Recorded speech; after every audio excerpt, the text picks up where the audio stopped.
Hey folks, Glenn May here with BassResource.com, and today I want to talk to you about the many different ways you can rig the soft plastic stick bait. Sometimes people call this a Senko. This happens to be a Yum Dinger right here. I like the Yum Dingers better. They tend to last longer. But there's a lot of different manufacturers out here to make a bait like this.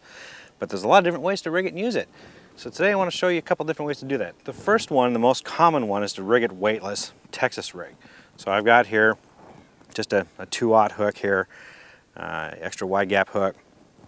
And you can see the hook is in line with the eye here, and that's what you want. Okay, the reason being is what you're going to do when you Texas rig this, you're going to put the hook right down the middle. And a lot of times these have a seam on each side from the molding process. So to make it really easy, if you haven't done this before, put the hook right down the eye and then line it up with that seam and bring it right on through. I'm going to show you a little trick here that I think a lot of you haven't seen before. What I do in order to make the bait last longer and to stay on the hook longer is I use a little pegging system. I use some 40-pound real stiff monofilament, look how wiry that is, real stiff monofilament. And what you're going to do is you're going to put that through the eye of the hook. I don't know if you can see that very well. There's the eye. And you're going to put it right through the eye, just like that, except only when it's buried inside the bait. So, let me put it in the bait, bury it right in the head. Now, you can't see it. So, how do you find it? Well, you put it between your fingers and you rotate that hook until you can feel that eye. And you feel it right between your fingers, and then you aim for it with this monofilament. And you stick it right into the eye. I'm trying to do it. Of course, it's like typing. When people are watching you, you do a bad job of typing. There we go. It's hard for me to, okay, let me do it the way I normally do it. Oh, there we go, right in. Anyway, you bring it on through, and then you can see it's sticking out a little bit on the end right here. So you want that flush. You don't want it sticking out because it's going to pick up little weeds and things like that. Moss and whatnot. Flush with the bait, and then you cut the other side flush with the bait as well. And what that does is it keeps it from sliding down the hook. See that? Okay. Consequently, it keeps it from tearing too. It makes the bait last a lot longer. Okay, then I just rig it normal Texas style. That's kind of how you want it to look. You line it up, bring it through the bait, and then I just you can see the hook sticking out like that. So I Tex pose it, just back it off a little bit and put the hook, bury the hook right back inside the bait. So that way it's nice and flush and it doesn't pick up any weeds. And that's the most basic way to fish this bait. Weightless, throw it out there. When it drops, it drops vertically and it just shimmies like this. Just does this little shimmy action as it falls down. And the fish just love that. Love that. So this is the most common way to do it. And here I'm using 15-pound test. I'll use it on a medium heavy action rod with a fast action tip. That's my typical general purpose setup. I throw this in all kinds of cover and open water. But there's several other ways to fish this. For example, you can fish it drop shot. Here I've got it rigged up on a drop shot rig. Okay. And it's just, sticking out like that. In the water it's going to stick out like this. I just have it nose hooked, as you can see. Okay, I just have it nose hooked. So it's not Texas rigged in this case, but the bait is free to do its little action. Okay, it's nothing really is inhibiting it. This is a great finesse tactic in clear water when the fish just don't want to bite. However, don't let yourself limit to that. You can upsize the weight. Here I'm using 6-pound test. I use 6 to 10-pound test on a 7-foot medium light action rod, spinning outfit of course. But you can go heavier on this. You can use heavier weight, heavier line. This is a real lightweight here on the end. I've got this thing up about 2 feet above the line.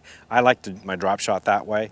I want this bait to be up off the bottom, because typically that's what a drop shot rig is for, is when the fish aren't feeding right on the bottom. So they're looking up. They're near the bottom, but they're looking up, so I want to get this off the bottom so they can see it. but you can use heavier weight, heavier line, and you can fish this in heavier cover. You might want to Texas rig it then instead of having it exposed like I have here, but you can fish it in heavier stuff. Matter of fact, I've used drop shots, heavy drop shots, 50-pound test, 3/4 ounce bait with a flipping stick and throwing it into weeds, into matted hydrilla and matted milfoil. So, don't let that change the way you fish. Another way, or don't let the drop shot limit yourself to light line. Another way to fish this is, again, we're going back to weightless. However, we're going to fish it. I'm going to take that peg out. We're going to fish it wacky style. Now, what is wacky? Well, as the name implies, it's kind of a weird way of fishing it. And all we're going to do is we're going to stick the hook right in the middle, just right through it, just like that. Does that look weird or what? Okay, and that's why it's called wacky, because it looks really weird. Okay, but it completely changes the action of the bait. Now, instead of the bait shimmering down like that when it falls, it does one of these numbers as it falls. Okay, it's completely different action, and the fish, sometimes that's exactly what they want. Now, this is weightless, so the action is going to be a lot less pronounced.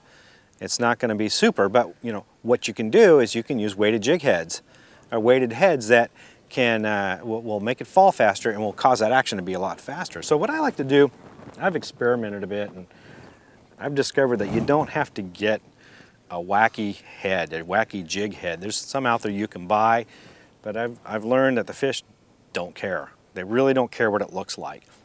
It's that action that they key off of. So I just use your regular football head jig. This one's a 1/4 ounce, I think. I use 1/8 ounce up to 3/4 ounce football head jigs, and I'm throwing a lot in rocky areas where you can get hung up real easily. So I find a football jig works real well. It looks ugly when you rig it. Trust me, it's not aesthetically pleasing. But again, the fish don't care. I mean, you just rig it on just like that. I mean, that's the basic gist of it, right? It looks weird, but I'm telling you, it works. And especially in current. When it's heavy current, this football head jig works really well. It doesn't get hung up. You can also throw it in weedy areas. Here's a jig head that's got a little weed guard right here. Okay, it's a little wire weed guard, and that works equally well for wacky rigging. Again, adding just a little bit of weight makes the bait fall a bit faster. You get a little bit more reaction bite, a little more pronounced action on that fall. Okay, so a couple of different ways. Let your imagination fly. Again, the fish don't care what it looks like, so you don't have to buy any special gear. Look around what you have in your tackle box and experiment. Another way you can rig this bait is Texas rig. Again, it's just like we had weightless. I rigged it the exact same way when I pegged it, again, pegged the plastic. But here I just have a weight in front of it, just a bullet weight. Okay, and that again, that changes the action. Here we go again. This, now it doesn't have that little fall to it. What it does is when it hits the ground, when you throw in heavier cover, it stands up like that and then slowly wiggles as it falls back down. All right, fish love this. And you can throw this in cover, throw this in heavy cover wood, things like that. It's not going to get hung up. And it's also a little bit of subtle action. Sometimes, when you're throwing those creature baits, those lizards and those brush hogs and that sort of thing, they got all those little appendages making all this action, and sometimes that's not what the fish want. They just want something a little more subtle, a little bit less action, and that's when this is the ticket. Okay, it's very basic, straightforward, but sometimes that's candy to them. So, take a look at your Texas rig, and if you're not getting bites, maybe put one of these on. And finally, another way that I rig it is the split shot rig. Here I've got a Mojo rig. Some people call it Mojo. I have a cylinder weight up here on the front. This goes through weeds and rocks a lot better without getting hung up, so it works really well. And about 18 inches behind it, again, I have that weightless Texas rig, just like I showed you. This is a little bit smaller bait. This is a 3-inch bait because I'm using here 6-pound test on a 7-foot medium light action rod again. You're sensing a theme, that's what I use with my finesse gear. You can use 6 to 10-pound test. But what this does, this weight here, this gets the bait down on the bottom quicker. You're fishing 15, 20 feet deep, maybe even deeper. You don't have to wait for this to make its way on down. This gets it down, it's on the bottom, and this then is set as it falls to do its trick. It starts doing that little shimmy action again, but this time it's really deep. And every time you lift the weight up and you drop it, this thing again, just shimmies right down behind it. Great presentation for deeper water, or again when fish are real finicky, post-print, really don't want to bite. It's a real subtle, slow action here, and you can even drag it on the bottom if you want. That's another action you can do. Again, don't limit yourself to finesse tactics. You can do this Carolina rig as well. Just all you're using is a heavier weight. As a matter of fact, I don't deal with all the swivels and the weights and the beads and all that stuff when rigging up Carolina rigs. I just go to a heavier rod and reel. I'm using 15-pound, 20-pound test, maybe even more. I'm just upsizing one of these to a 3/4 ounce or heavier weight. It's the same rig, okay? Just a little Mojo weight here. Works great. It's a very versatile bait. That's why it's so popular. You can rig it so many different ways, and it works in a whole variety of different applications. So I hope I gave you a few ideas, and I hope those tips help. So for more tips and tricks like that, visit BassResource.com.